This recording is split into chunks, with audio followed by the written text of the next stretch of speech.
Hello everyone, welcome to A Clear Perspective. I'm Serene. The flooding in Zhengzhou has just ended, with many thousands of lives affected.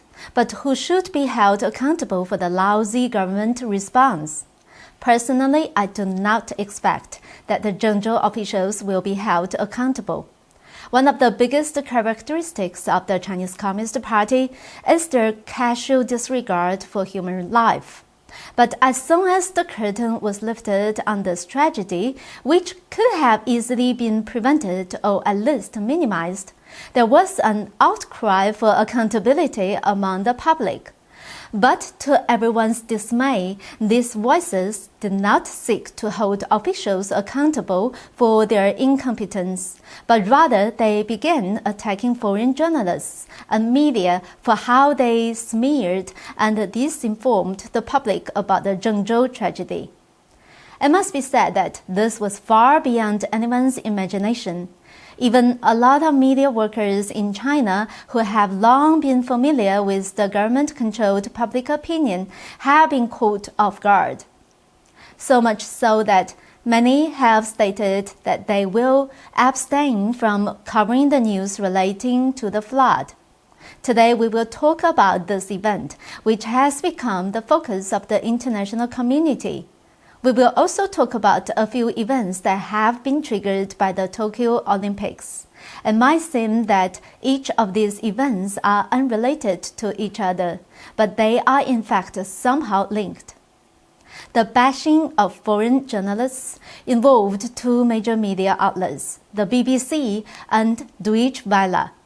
On July 22nd, BBC reporter Robin-Brant went to Zhengzhou to report first-hand news from the disaster site and interviewed local people on the streets. In particular, Robin reported on the Metro Line 5 incident, one of the two major tragedies attracting attention abroad, in a video report. In the footage, he questioned whether the Zhengzhou subway tragedy could have been prevented. Robin asks, how was it that a station on this line came to be overwhelmed by rainwater and the passengers left to die on the platform? The last phrase, passengers left to die on the platform, immediately attracted a large number of Chinese netizens, claiming that this is disinformation and is intended to smear the Chinese government. Some people even go as far to say on Chinese social media that Robin should be beaten to death if caught. Everyone should slap him on the face. On the official media account of the Henan CCP Youth League, there is even a post asking, "Is it against the law to catch and kill him?" Is Robin's statement a rumor? Strictly speaking, his statement was not accurate enough because the real situation was worse than what he said. The passengers were indeed left to die, but not on the platform. They were left in the subway tunnel between the two stations of Beach Temple and the Shakou Road. Moreover, the subway train originally stopped safely at the Beach Temple station, but instead of suspending operation and evacuating passengers, the subway management ordered it to keep going when the flood had already started to fill the tunnel. This is the most direct reason why the subway train caused so many deaths. If the passengers were left on the platform, they would at least have a chance to escape and save themselves. They would not have been trapped in the dark tunnel. These circumstances were told by the survivors themselves. There were also anonymous posts from subway employees who revealed that the management was afraid to take responsibility, so they did not dare to order the train to stop. On this point, we received two unexpected but powerful pieces of circumstantial evidence. They were provided by Chinese Premier Li Keqiang and the Zhejiang Governor Zheng Shanjie. On July 26, Li Keqiang chaired a video conference on flood control and disaster relief. He stressed that in emergency situations, factories, schools, and business operations should be shut down. As for subways and tunnels in the cities, they should be locked down. It is better to overreact than to have casualties. On the afternoon of July 24th, Zhengzhou especially stressed that when it comes to emergency situations, one should react right away rather than waiting for orders from levels above. Subway platforms, various departments, and networks should have a clear division of responsibilities. They need to make rapid decisions. So, you see, these words were obviously spoken with reference to the Zhengzhou subway and tunnel. The core of BBC reporter Robin's report is to question whether a modern new subway could have such basic safety problems. Wrong decisions before the accident left a large number of passengers dead after the incident. Leaving the passengers to await death is not anyone's fabrication. We learned this from the survivors. They said people trapped in the subway frantically called all kinds of government numbers, but none of them worked. When they finally managed to get through to one, they were told that they could not be rescued and that they had to help themselves. From this perspective, Robin's statement was not a big deal. His only problem was the lack of accuracy of the location, saying people were left to die on the platform instead of in the tunnel. The BBC quickly revised the Chinese subtitle of the sentence.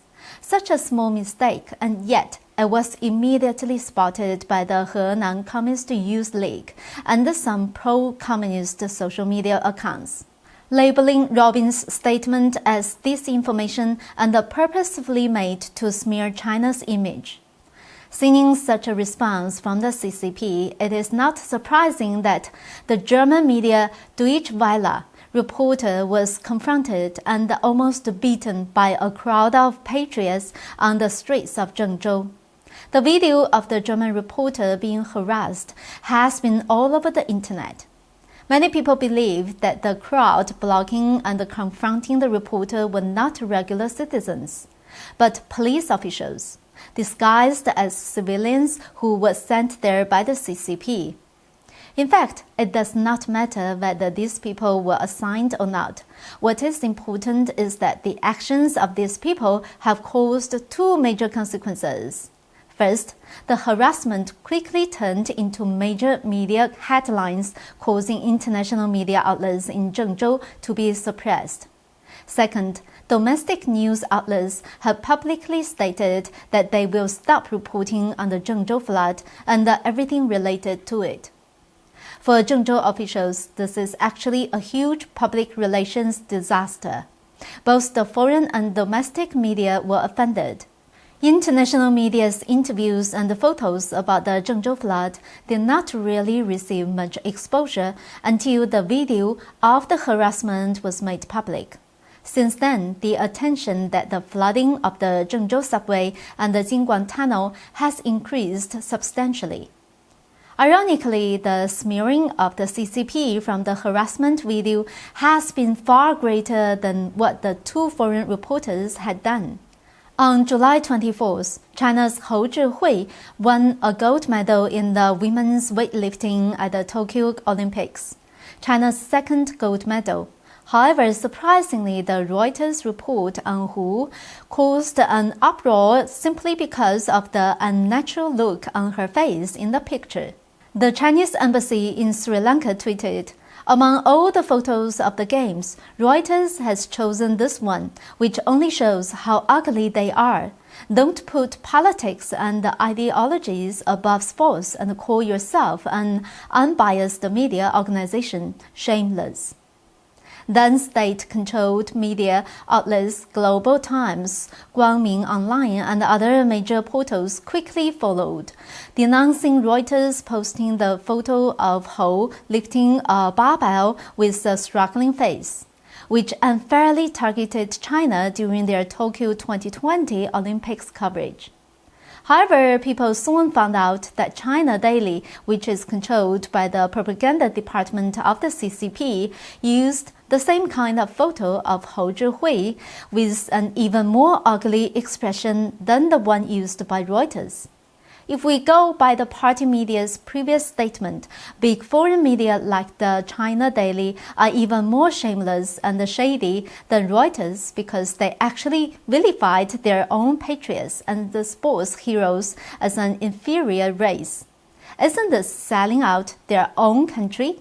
Some people also joked that this is such an amusing double standard. All of the actions are because of xenophobic sentiments. It also aligns with the thought that foreign media smears China. So the CCP is trying to slander the Western media so the Chinese citizens have their attention diverted from these difficult times. Thank you for watching. That's all for today. We hope to see you next time.